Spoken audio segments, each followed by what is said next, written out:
바울은 고린도후서 11장에서 내가 좀 자랑을 할 텐데, 어리석은 자의 자랑을 할 텐데 나의 어리석음을 좀 용납해 주시오, 이렇게 이야기를 했습니다. 그리고 이제 본격적으로 이 말을 그렇게 하는데, 예를 들어서 16절에 내가 다시 말하노니 누구든지 나를 어리석은 자로 여기지 말라. 만일 그러하더라도 내가 조금 자랑할 수 있도록 어리석은 자로 받으라, 이렇게 말씀을 하면서 이제 고린도 교회에 침투한 이 바울을 반대하는 사람들, 그 사람들은 주로 이방인들이 아니고 오늘 말씀에 비춰보면 바울과 같은 유대인입니다. 또 그리스도의 사도라고 또 주장하는 것으로 보아서 그들도 예수 믿는 사람이었던 것 같습니다. 그러나 그들이 주장하는 복음과 바울이 주장하는 복음은 너무나 많이 달랐습니다. 특별히 여기 내용들을 쭉 보면 굉장히 심한 표현이 나오는데 20절입니다. 20절에 보면 누가 너희를 종으로 삼거나 잡아먹거나 빼앗거나 스스로 높이거나 뺨을 칠지라도 너희가 용납하는도다. 참 이상하지 않습니까? 이 표현이 굉장히 세요. 너희를 종으로 삼거나 잡아먹거나 빼앗거나, 이 잡아먹는다, 빼앗는다, 이 굉장히 센 용어입니다. 엄청난 착취도 그런 착취가 없죠. 스스로 높이거나 뺨을 칠지라도 너희가 용납하는구나. 이렇게 거짓 이 사도들, 거짓 선생들을 이렇게 용납하고 관용하고 받아주면서 바울에 대해서는 일체 받아주는 것이 없었던 그런 모습을 이야기를 하고 있는 겁니다. 그 이유는 바울은 사도가 아니라는 거죠. 바울은 사도가 아니고 오히려 이 가짜 사도들이 진짜 사도로 인정받고 사도로 대접받는 그런 상황에서 이제 이 이야기를 쭉 하는 겁니다. 그런 가운데 이제 그들이 히브리인이냐? 나도 그래. 그들이 이스라엘 사람이냐? 나도 그래. 그들이 아브라함의 후손이냐? 나도 그래. 다 똑같은 말이에요. 이 똑같은 말의 의미가 뭐냐면 진짜 히브리인이고 또 히브리인 중에 또 순수 혈통에 해당되는 그런 사람이다. 이 부분에 있어서는 사실 고린도 교회에 침투했던 사람들보다는 바울이 더 자랑할 것이 많은 그런 상태였습니다. 우리가 이미 잘 알고 있습니다만은 빌립보서 3장 4절부터 6절에 보면 이 바울이 가지고 있는 이 유대인으로서의 자부심이 상상을 초월했던 것을 알 수가 있습니다. 우리 같이 읽겠습니다. 3장 빌립보서 3장 4절에서 6절인데요. 그러나 나도 육체를 신뢰할 만하며 만일 누구든지 다른 이가 육체를 신뢰할 만할 것이 있는 줄로 생각하면 나도 더욱 그러하리니 나는 8일 만에 할례를 받고 이스라엘 족속이요 베냐민 지파요 히브리인 중에 히브리인이요 율법으로는 바리새인이요 열심으로는 교회를 박해하고 율법의 의로는 흠이 없는 자라. 자, 이 내용을 가만히 보십시오. 유대인들은 할례 받지 않은 사람들을 무시했습니다. 저건 사람도 아니라 그랬어요. 그래서 이 할례를 가지고 유대인이냐 아니냐를 구분하죠. 물어봐요. 혈통적으로 유대인냐를 물어보기보다는 그보다 할례 받았냐 안 받았냐 그게 더 빨라요. 할례 안 받았으면 유대인 아니라고 보는 거죠. 그런데 자, 베냐민 지파의 자부심은 대단합니다. 베냐민 지파에서 최초의 왕이 나지 않았습니까? 최초의 왕, 물론 사울입니다만은 베냐민 지파, 자랑스러운 그런 지파입니다. 그런데 히브리인 중에 히브리인이었다, 이 말도 으뜸 유대인이라는 이야기입니다. 그 다음에 율법으로는 바리새인이라고 그랬습니다. 사실 유대에 많은 종파들이 있는데 많은 종파들 중에 백성들의 존경과 인정을 가장 많이 받은 종파가 바리새파입니다. 실제적으로 이 바리새파에 해당되는 이 사람들의 숫자는 요세푸스에 의하면 4,000명 정도밖에 되지 않습니다.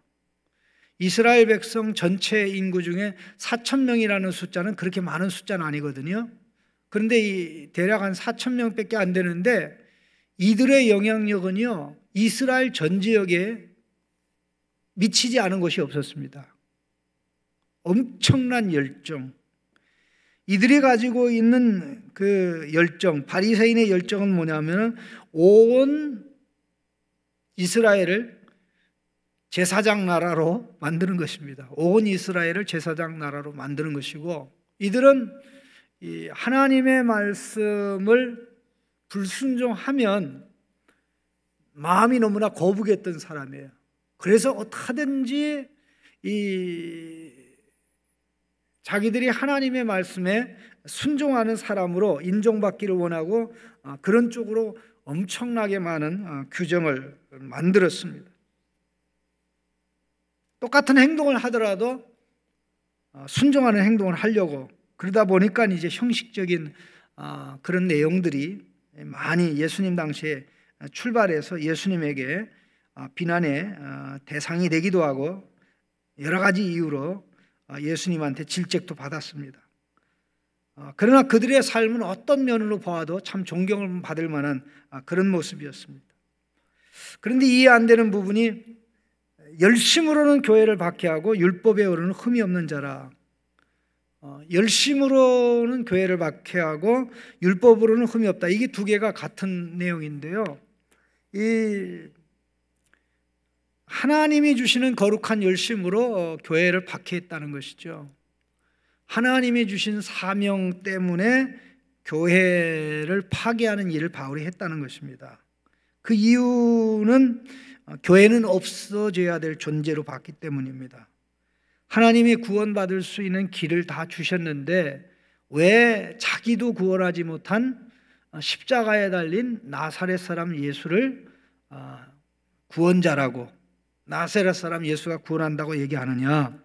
하나님이 구원의 방도로 율법을 주고 또 그들이 죄를 범하면 희생제사 제도를 줘서 희생제사 제도를 사용하여 용서받는 길을 열어주지 않았냐. 율법이라는 울타리를 쳐주고 또 이렇게 본의 아니게 죄를 질 때 또 하나님에게 용서를 구할 수 있는 희생제사 제도를 줬는데 왜 예수가 필요하냐. 예수가 필요하다고 얘기하면 오히려 율법이 무너지고 윤리와 도덕이 무너진다라고 생각을 했던 겁니다. 이게 율법의 의로는 흠이 없다라는 것은 난 율법이 요구하는 의를 만족시킬 자신이 있다 그런 말입니다. 율법대로 살아갈 수 있는. 그런데 이런 정도라면 대단한 유대인이죠. 자랑할 만한 유대인이죠. 이 마틴 루터하고 이 바울하고 반대되는 게, 이 마틴 루터는 이 양심의 가책을 엄청나게 많이 느꼈어요.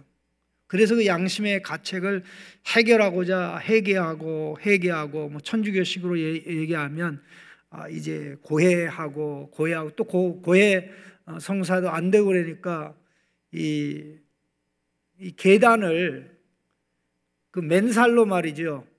기어 올라갔다 내려왔다, 기어 올라갔다 내려갔다 그런 일을 하는데도 이 양심의 괴로움을 해결받지 못했는데, 이 바울이라는 인물 자신은 양심의 괴로움이 없었어요. 왜?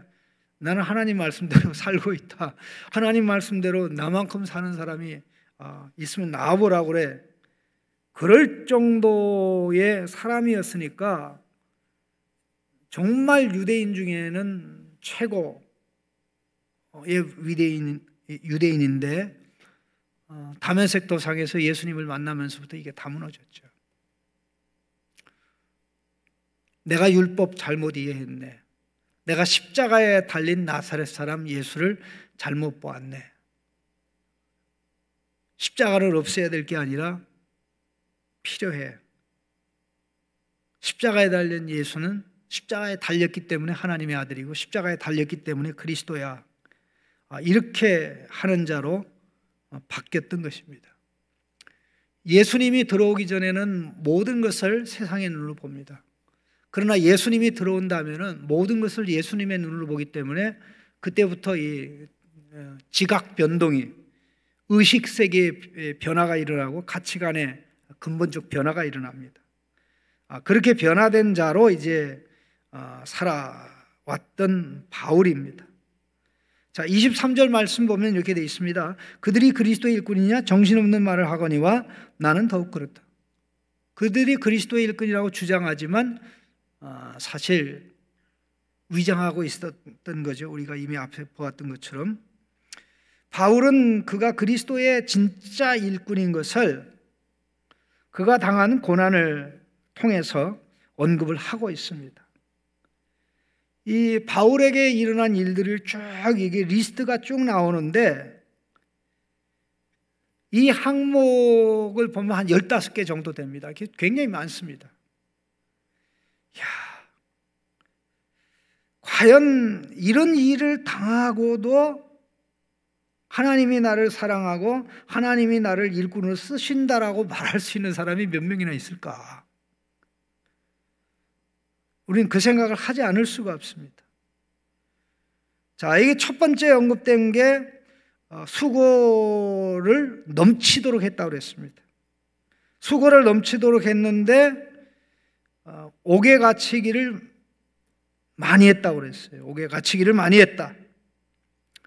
그 다음에 매를 한두 번 맞은 게 아니라 수없이 매를 맞았다. 그 다음에 여러 번 죽을 뻔했다. 그 매를 맞은 결과 이제 죽을 뻔한 그런 계기고요. 그 다음에 24절 말씀 보시면은 24절에 유대인들에게 40에서 하나를 감한 매를 5번 맞았다.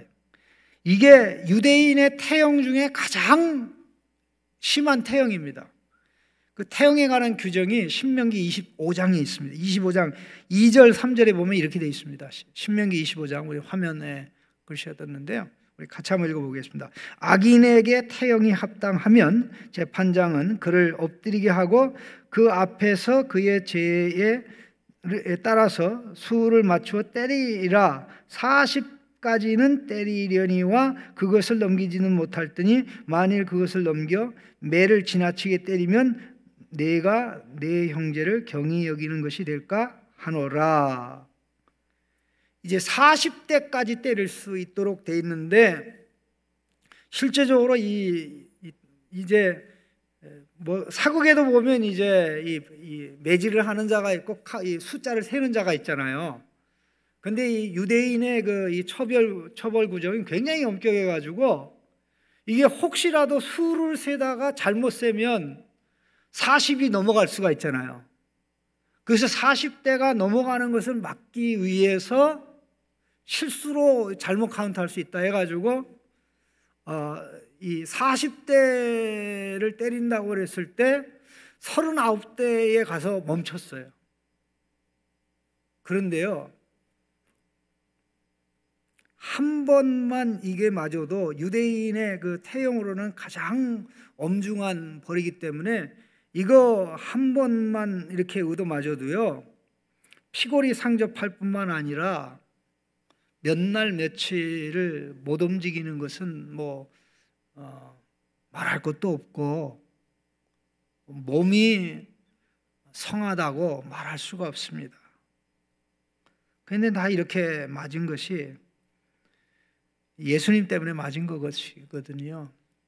예수님을 증거하다가 선포하다가 자 이렇게 큰 매를 참 한 번도 평생 맞기 힘든데 그렇게 맞고 자 25절에 보면 3번 타장으로 맞고 이제 그거보다는 약간 경한 벌입니다. 그 다음에 한 번 돌로 맞고 3번 파선하고 일주야를 깊은 바다에서 지냈다. 복받은 사람입니까? 복이라고는 이 지지도 받지 못한 사람입니까? 어떤 분은 그렇게 이야기를 해요. 바울이 예수 믿기 전에 많은 사람을 참 괴롭히게 하고 힘들게 하고 심지어 스데반과 같은 사람을 죽여서 그것에 대한 또 이 대가를 치르냐고 하나님께서 바울로 하여금 선교지에서 많이 고생하게 했다고 그렇게 주장할 수 있는 합리적 근거는 전혀 동정하지 않습니다. 전혀 그런 근거가 없습니다.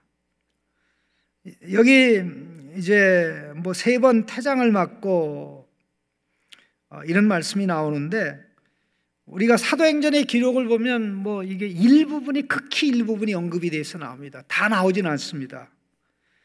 특별히 사도행전 16장 22절, 23절 바울이 이제 빌립보의 감옥에 갇히게 될 때 바로 이제 얻어 맞았거든요. 매질당했거든요. 우리 같이 읽겠습니다. 무리가 일제히 일어나 고발하니 상관들이 옷을 찢어 벗기고 매로 맞고 많이 친 후에 옥에 가두고 간수에게 명하여 든든히 지키라 하니. 예. 이때 사실 바울이 매를 맞지 않을 수도 있었어요. 또 옥에 갇히지 않을 수도 있었어요. 왜냐하면 이 바울을 고소한 사람들이 이제 빌립보 사람들인데 자기네들은 로마 사람이고 로마 시민인데 바울과 바울의 인행은 유대인이기 때문에 로마 사람들이 수용할 수 없는 이 관습을 그들에게 전한다고 얘기를 했거든요. 그런데 실제적으로 바울은 그렇게 한 적이 없어요. 또 그들이 고소했을 때 사실 그들의 사업이 부도가 났기, 바울이 귀신을 쫓아냈기 때문에 그들의 사업이 부도가 나서 돈 때문에 바울을 고소한 것이지 뭐 바울이 그들에게 뭐 새로운 관습을 가르치거나 그런 것도 아니고 더 나아가서 바울은 로마 시민권자였습니다. 그런데 그 자리에서 자기가 로마 시민권자라는 것을 밝히면 매질도 안 당하고 또 감옥에도 안 들어가죠. 그런데 매 얻어 터지고 감옥에서 고생하고 물론 거기서 감사기도 한 다음에 하나님께서 감옥문을 여는 기적의 역사가 일어나가지고 결국 간수를 구원하는 그런 역사가 있었는데 바울이 기쁘게 고난을 선택한 겁니다. 영광스럽고 자랑스럽게 고난을 선택한 거예요. 왜냐하면 거기에 가장 높은 이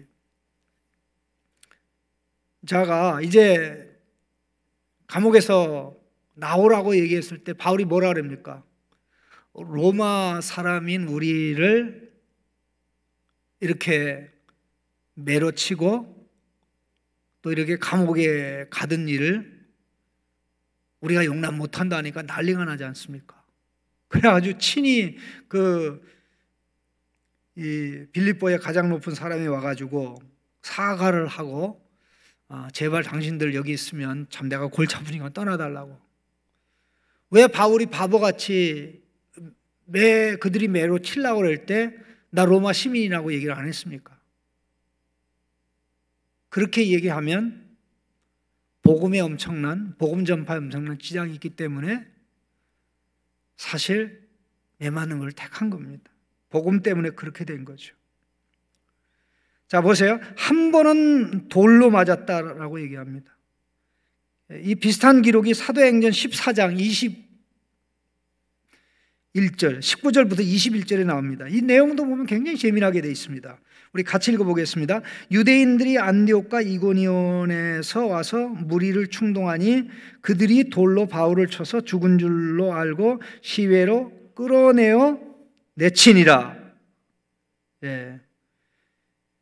이 안디옥과 이고니온에서 온 자들인 이들은 원정 핍박단이에요. 원정 핍박단.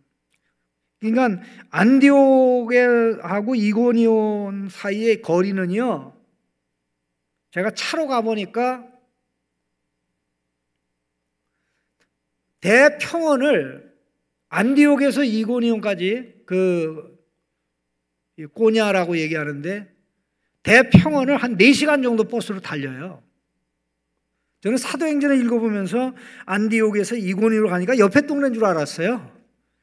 웬걸 가보니까 몇 시간 걸리는 거예요. 물론 이고니온에서 루스드라는 좀 더 가깝습니다만은, 그러니까 안디옥과 이고니온에서 온 원전 핍박단이 루스드라에 와가지고 거기서 바울이 복음을 전할 때 무리들을 충동해가지고 사실 돌로 쳐 죽인 거예요. 돌로 쳐 죽였으니까 이제 이게 쓰레기 더미에다 갖다 버린 거예요. 쓰레기 더미에다가. 세상에. 근데 제자들이 장례를 하려고 가서 이렇게 수습을 하려고 그러는데 바울이 아무것도 없는 것처럼 훌훌 털고 일어나는 거 있죠. 그리고는 핍박자들이 왔던 곳으로 갑니다. 21절에 어떻게 되어 있습니까? 21절에 보면, 자, 19절을 같이 읽어보죠. 19절. 제자들이 둘러섰을 때 바울이 일어나 그 성에 들어갔다가 이튿날 바나바와 함께 더베로 가서, 21절 같이 읽습니다. 21절. 복음을 그 성에서 전하여 많은 사람을 제자로 삼고 루스드라와 이고니온과 안디옥으로 돌아가서. 미쳤어요, 안 미쳤어요?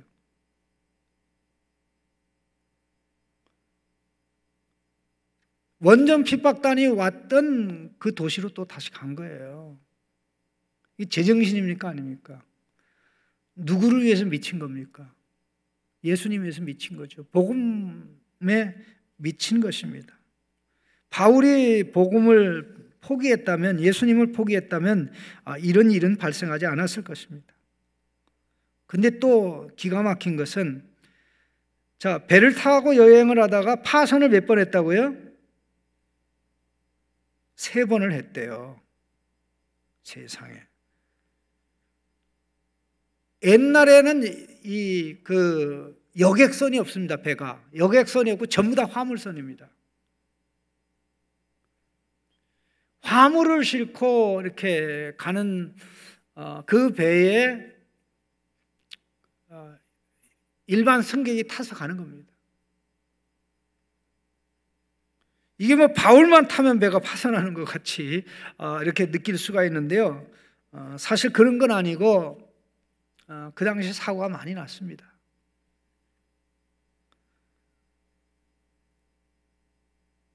그런데 한 번은 어떻게 됩니까? 배가 완전히 쪼개져 가지고 그 바다에서 일주일 동안을 널빠진 같은 거 붙잡고 그렇게 살아난 거죠. 그러니 바울이 이 선교 여행을 위해서 배를 탔을 때 얼마나 두려움과 공포가 있겠습니까?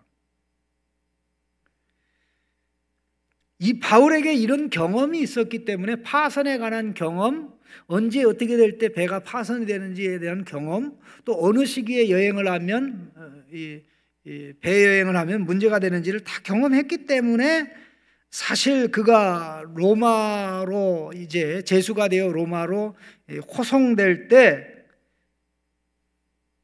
극구 어려운 기간에, 위태로운 기간에 항해를 해서는 안 된다고 만류했던 겁니다. 사도행전 27장 9절 10절에 이렇게 되어 있습니다. 같이 읽어보겠습니다. 여러 날이 걸려 금식하는 절기가 이미 지났으므로 항해하기가 위태한지라 바울이 그들을 권하여 말하되 여러분이여 내가 보니 이번 항해가 화물과 배만 아니라 우리 생명에도 타격과 많은 손해를 끼치리라 하되, 이렇게 되어 있습니다.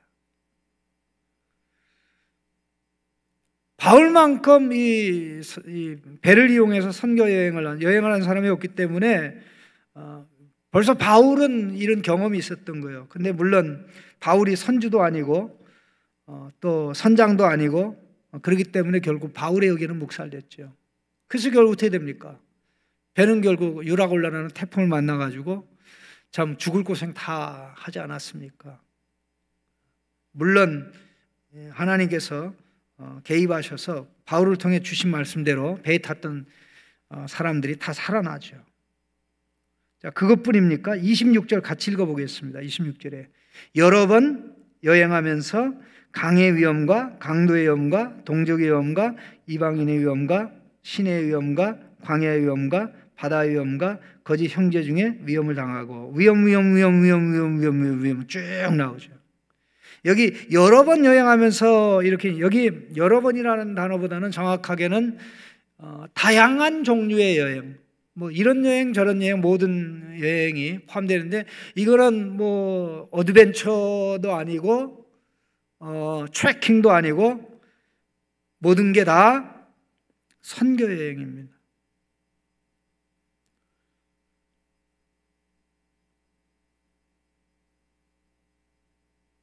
바울의 인생 속에 십자가가 너무나 분명하죠.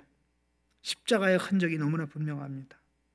그 다음에 27절에 뭐라고 되어 있습니까? 수고하고 애쓰고 여러 번 자지 못하고 주림에 목마르고 여러 번 굶고 춥고 헐벗었다. 그것뿐입니까? 28절에 이후의 일은 고사하고도 아직도 날마다 내 속에 눌리는 일이 있으니 곧 모든 교회를 위하여 염려하는 것이라. 그가 개척한 교회들, 또 그의 제자들이 개척한 교회들을 염려하고 하나님 앞에 기도하고, 이 모든 것을 한마디로 요약하면 29절 30절에 나오는 연약함입니다. 예수님의 십자가의 연약함이 바울의 선교사에게 그대로 나타난 거죠. 십자가를 닮은 바울의 선교. 십자가는 겉으로는 약합니다. 무능하고 무기력합니다. 바울만큼 무기력하고 무능한 모습, 이런 이 고난의 모습들을 보면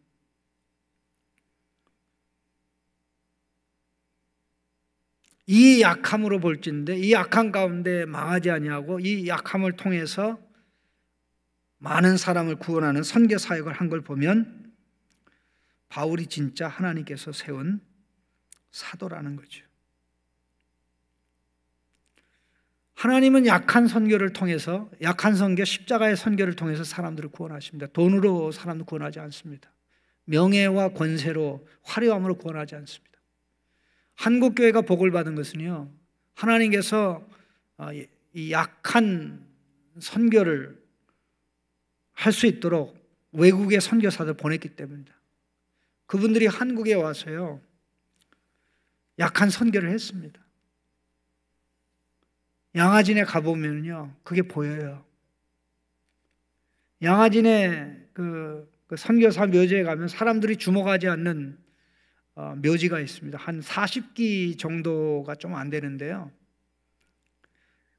2살 이하의 아이들 있지 않습니까? 전부 다 선교사의 자녀들이에요. 풍토병으로 죽은 거예요. 그 자식들을 미국에서 낳았으면, 자기네 그 고국에서 낳았으면 죽지 않은 아이들이죠. 그 선교의 제물로 바쳐진 아이들이에요. 어떤 선교사는, 처녀 선교사는 한국에 도착한 지 6개월도 안 돼서 죽었어요.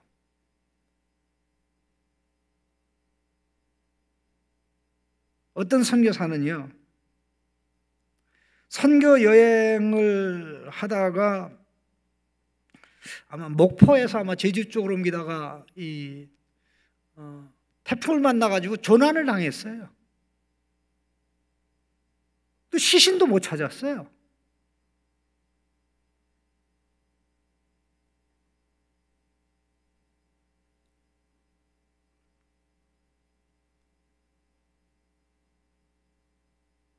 이러한 그 선교의 가장 위대한 모델을 보여준 인물이 바울입니다. 고난이 있는 걸 보니까 예수님의 십자가의 흔적이 바울의 삶에 있는 거죠. 바울의 인생 족적에 있는 것이죠. 내가 고난이 있는 걸 보니까 진짜다.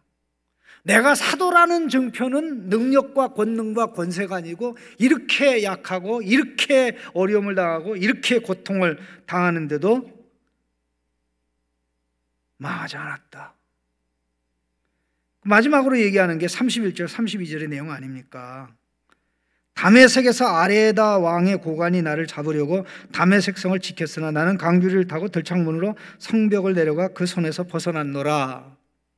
사도행전 9장에 나오는 내용인데 좀 약간 기록이 좀 다릅니다만은 왜 바울을 잡으려고 했었는지 사도행전의 기록에는 안 나오고요. 또 사도행전 기록에 누가 바울을 잡으려고 했는지 기록이 나오질 않는데 오늘 본문에 유일하게 다메섹에서 아레다 왕의 고관, 여기서 아레다 왕이라는 것은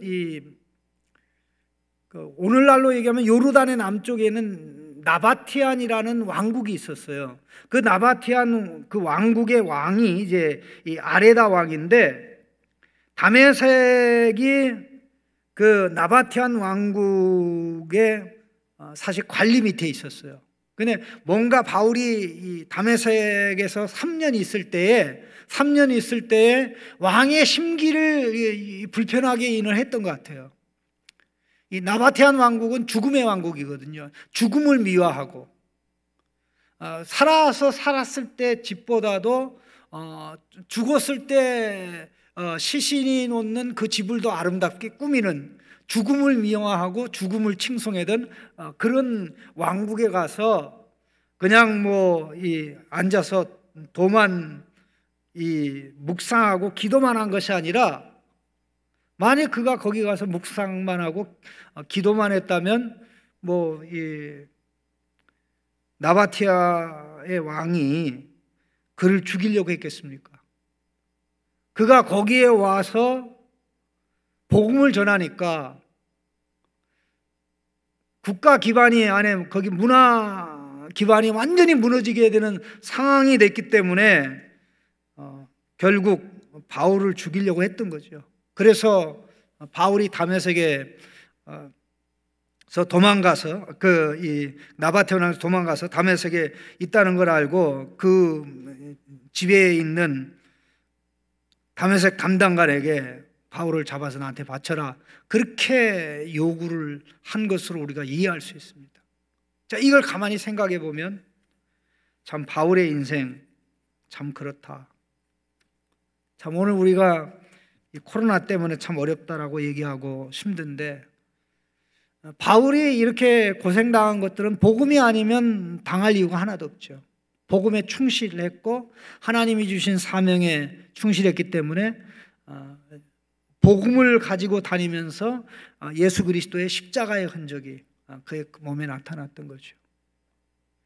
이제 우리가 살아가는 시대는 하나님이 그것을 요구하는 시대입니다. 예수 때문에 대접받는 시대는 지나갔습니다. 예수님 때문에 오히려 고난받을 수 있고 오히려 죽을 수도 있다. 과연 무엇이 그것을 가능하게 하는가? 예수님의 사랑에, 십자가 사랑에 붙잡힐 때 그게 가능하죠. 오히려 나의 약한 것이 십자가의 능력이다. 나의 연약한 것이 십자가의 위대함이다. 내가 이렇게 어려움을 당하는 걸 보니까, 내가 이렇게 힘든 상황을 보니까 하나님이 나를 큰 영광에 이르게 하려고 연단하시는 거야 라고 감사할 수 있는 성도가 얼마나 있을까. 우리는 그런 성도로 서고 준비됐으면 하는 그런 마음 간절합니다. 우리 이런 거 생각하면서 우리 찬양